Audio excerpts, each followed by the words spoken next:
புனித மாற்கு எழுதிய நற்செய்தியிலிருந்து வாசகம். அதிகாரம் 10 இறை வசனங்கள் 1 தொடக்கம் 12 இராக.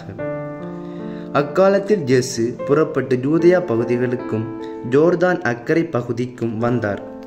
மீண்டும் மக்கள் அவரிடம் வந்து கூடினர். அவரும் வழக்கம் போல மீண்டும் அவர்களுக்கு கற்பித்தார்.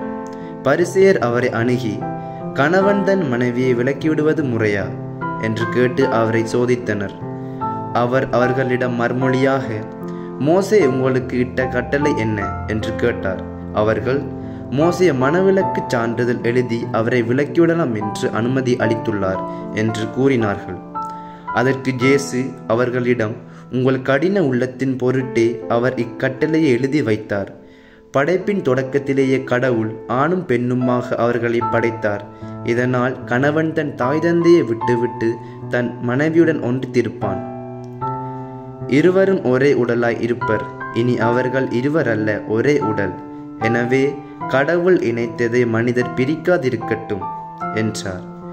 பின்னர் வீட்டில் இதை பற்றி மீண்டும் சீடர் அவரை கேட்டனர்.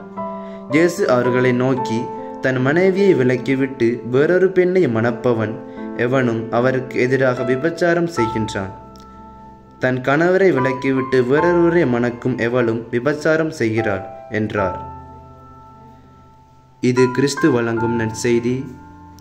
கிறிஸ்துவே உமக்கு புகழ்.